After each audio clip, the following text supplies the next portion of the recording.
Behavioural economics on a post-it number 30.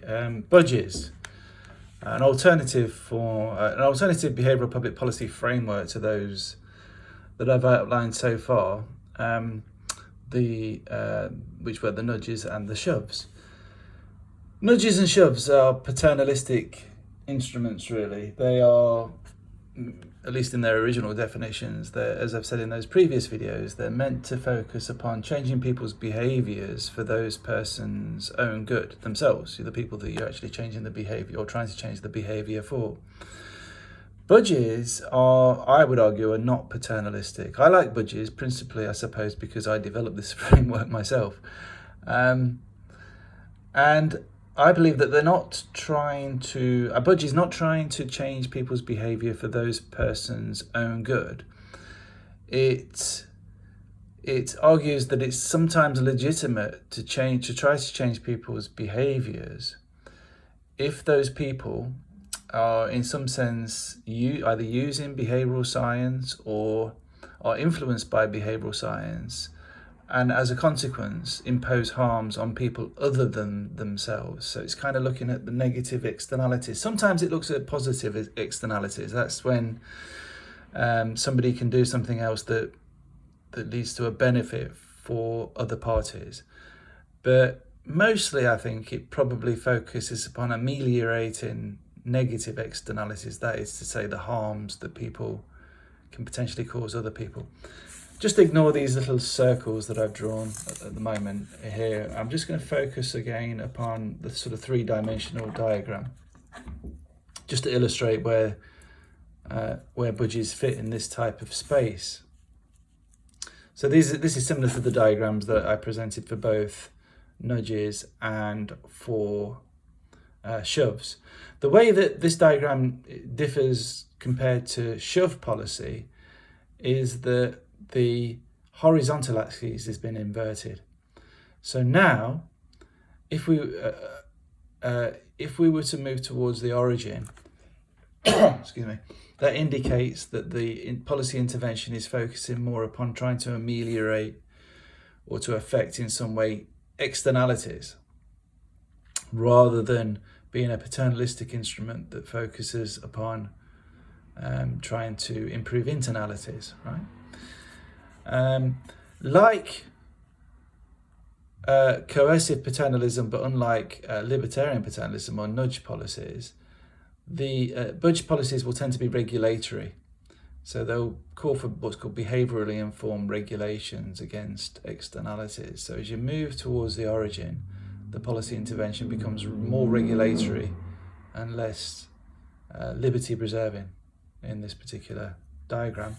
And then again on the diagonal axes, as I argued in previous post-its, it's necessary for a policy that falls within the remit of behavioural public policy, I believe, for that policy to be behaviourally informed in some sense, rather than to be informed by rational economic theory, or rational choice theory or standard economic theory, right? Behaviourally informed. So I've just indicated that here. A budge policy tends to be quite a hard regulation that usually attempts to ameliorate negative externalities that some people might be imposing on other people, where those attempts by other people to impose externalities, by implication that impose externalities on other people, those behaviours are behaviourally informed.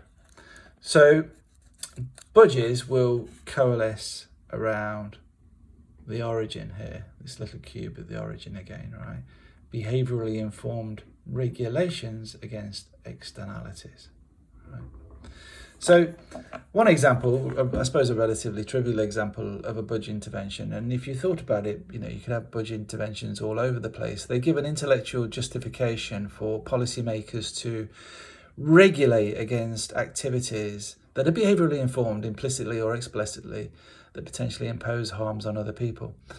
So if we thought about the decoy effects that I talked about in a previous video, I gave the example there that Martin Lewis, the money savings expert, had pointed out, I think on his website or on his Twitter page, that he observed in his local supermarket they were attempting to sell Jaffa cakes, a 10-packet Jaffa cakes, again, right next to the 20-packet of Jaffa cakes in his local supermarket at the same price. So it made the 20-pack of Jaffa cakes look relatively cheap, right?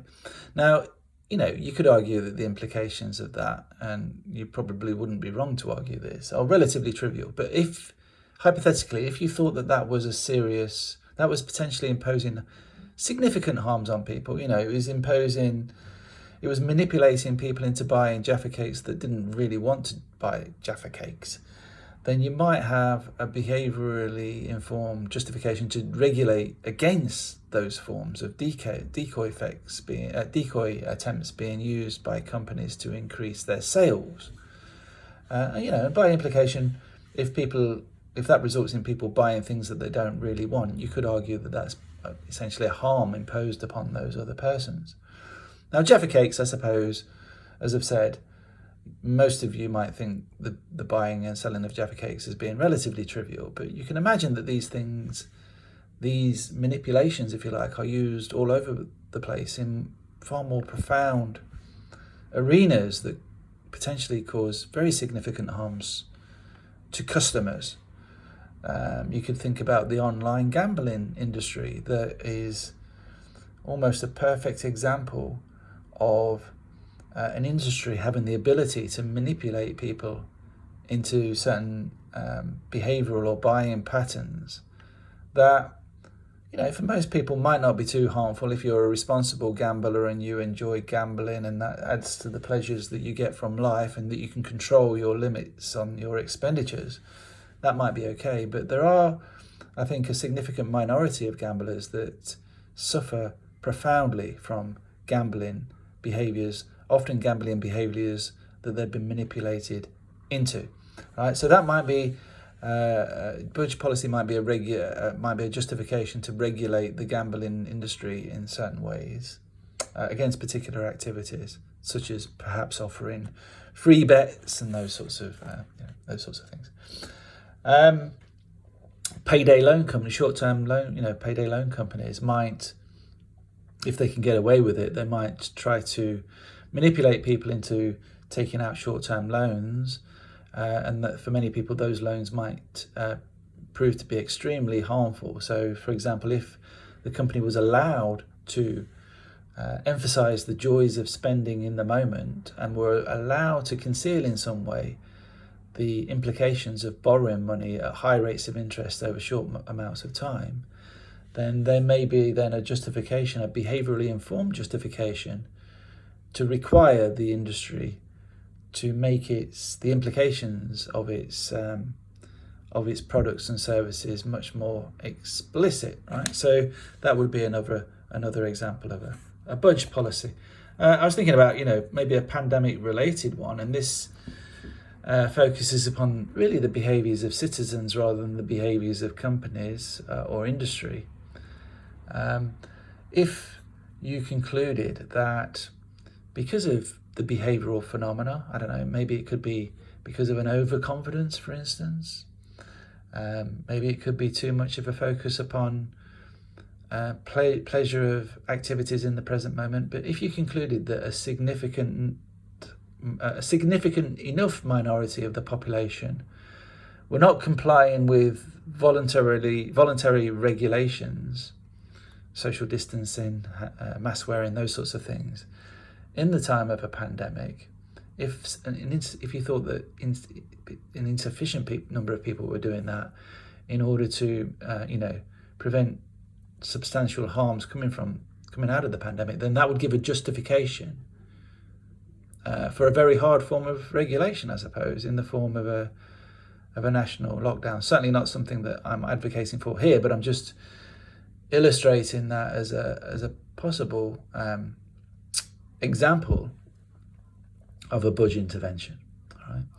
So I'm not advocating for any particular budges here in this video, but what I'm saying is that there may be circumstances in which the harms that people impose upon others through behaviourally informed activities, whether those activities are explicitly informed by behavioural science or implicitly informed by behavioural science, the harms may sometimes be so substantive that it can offer governments justifications to regulate against those particular activities.